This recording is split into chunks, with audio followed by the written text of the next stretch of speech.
Dr. Tinman back again today. And today we're going to talk about how to have an effective office visit when you go to the doctor. As many of you have probably experienced, I know I have, you go to the doctor's office, you're there 20 minutes early as asked, you fill out your paperwork, and then you end up waiting for an hour. Sometimes you get in on time, but some things happen. And you end up waiting for about an hour after your appointment time. You finally get in to see the doctor. They take your information as quickly as they can. Doctor walks in, seems like he didn't read a single thing and doesn't know a single thing about you after all the time you spent telling someone else. And then spends about 5 minutes with you. He's already made a decision, and out the door he goes. And you're like, wait, I had something.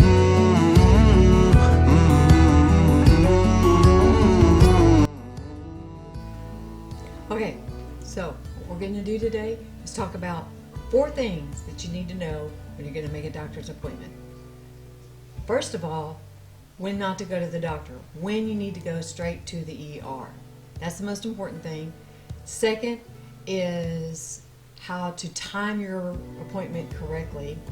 And third, which is almost a second, is planning your well exam. You need to go to the doctor at least once a year when you're actually healthy. I know it seems like a waste of time, but it's absolutely not. Last thing is preparing for your visit with basically just simply a list and an idea, because once you get in the room, it's like all the dynamics change, and you want to be able to have some control over your visit. So hopefully you read the list, but if you didn't, I'm going to say it out loud. If you need to go to the ER, you need to go if you can't breathe, because breathing is very important. If you have chest pain, go to the ER. If you have severe abdominal pain, I mean, you are bent over in pain, that is an emergency, and you do need to go to the ER for that. Obviously, profuse bleeding and trauma, any other medical emergencies, signs of stroke, which are, droopy face or slurred speech, something that's abnormal, the worst headache that you've ever had in your life. Those are reasons to go. And finally, if you have, you find yourself in labor, really shouldn't go to the doctor's office. Which brings us to timing. If you're going to make an appointment with a new doctor for a well check, make sure that they allow time for a well check, especially if you have multiple health problems. Tell them up front if you have multiple health problems and that you may need a longer appointment.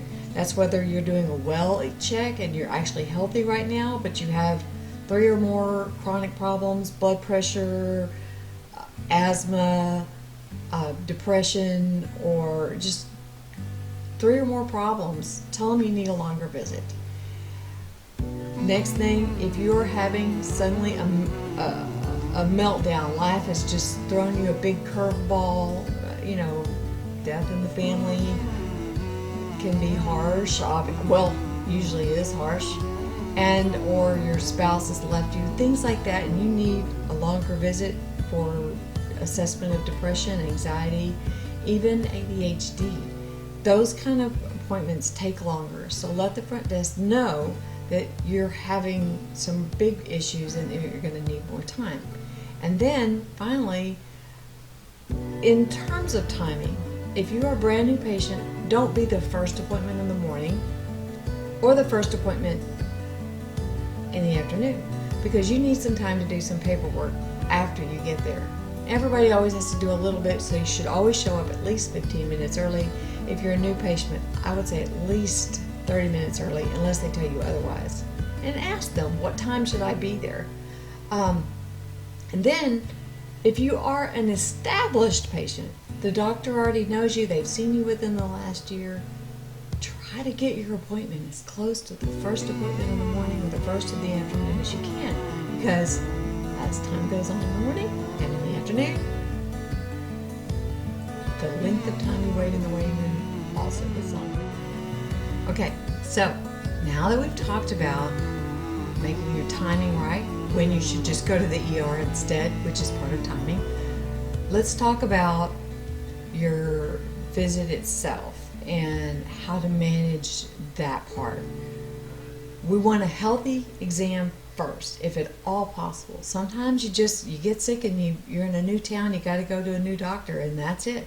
So you go in for your sick visit, cursory exam, but then go back when you're healthy. It's very, very important that the doctor sees you once a year just to do regular blood work, just a regular checkup. You may not know that you have anything brewing, and it would be better to find out before it gets bad than after the fact when you're having complications, which is usually when we see people.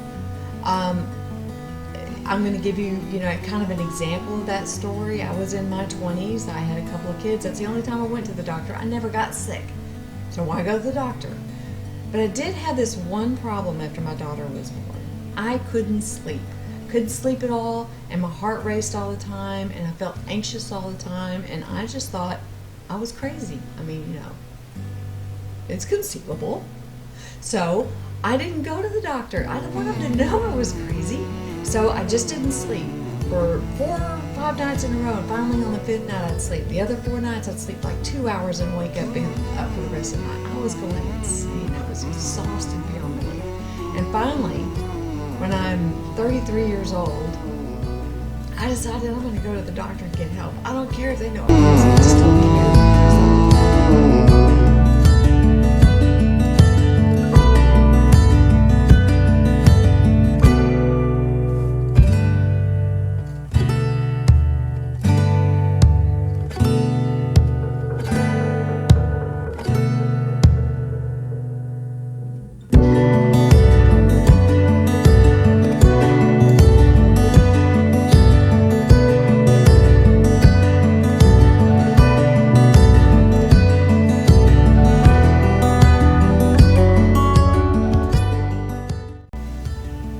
So that brings us finally to the list. And this is part of your wellness exam. You do want to make a list for that, but then also anytime you go to see the doctor, make a list. For your wellness exam, for sure, I want you to go head to toe, head to toe on everything and anything that's been nagging at you, bothering you, things that you've talked about before that people just kind of ignored and you kind of sort of been dealing with it. I mean, maybe you have itchy ear canals, or maybe you have postnasal drip all the time and allergies. Just take a list of everything that bothers you on a chronic level, and maybe it's not something that you want to take care of right then, but it bothers you because it can be significant to whatever's going on with you overall in your overall picture. So it gives your doctor an overall picture. I want you to, it's very, very important when you hand the list, I want you to take the list, handwritten out, and I want you to give the list to the doctor. And it's very important that you let them know that you don't expect them to take care of all these problems today. You just want them to know that you have them. And on your list, before you've handed it to them, I want you to circle your most important, biggest problem, the thing that bothers you absolutely the most, the thing that if you only had 5 minutes, please take care of this one thing. But you may need to make other visits to take care of some of them. I can tell you right now that if you are trying to solve 3 problems and you're making 3 changes to your regimen, you don't know what's doing what. If you start having side effects or things aren't working, you don't know what's not working. So you don't really want to change too much per visit. You just don't. It's not good for you and it's not good for anybody. So you may need to make extra appointments, but I want you to give them your whole list, tell them your most important things, the things that bother you the most. Let them look at it. They may choose something else on your list that they would have circled. So it's very important that you do that. And like I said, it's very simple, head to toe. I know they give you a form similar to that that's in the office sometimes, and you make all those circles and checks and all that kind of stuff and write out your whole heart out. And I've got to tell you something. I don't think anybody's ever handed me that piece of paper. It's kind of distressing. I know some doctors have gotten them. I know I get the ones that I ask for, But sometimes they're just forms that they just, I don't know what happens to them. Well, I do. I think that they get scanned in there, and somewhere along the way, eventually your doctor may see them, but they're not drawn to their attention. So you make your list. You make your own list. You circle your most important things, and you tell them your biggest concerns, and then let them decide what their biggest concerns are too. And then y'all can cooperate together to make some decisions about what to do now and what you can do later that you need to still take care of. And keep following up until you're finished, and then you don't have to go that often because you're better off. Okay, I'm done with this video. I want you to think about some of the things I've said, put some comments in there, let me know what you think.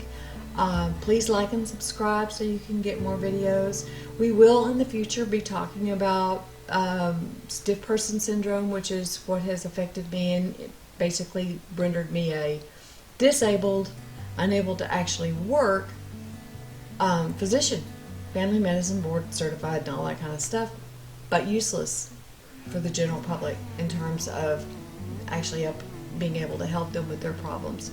If you have a problem, I'm not your medical doctor.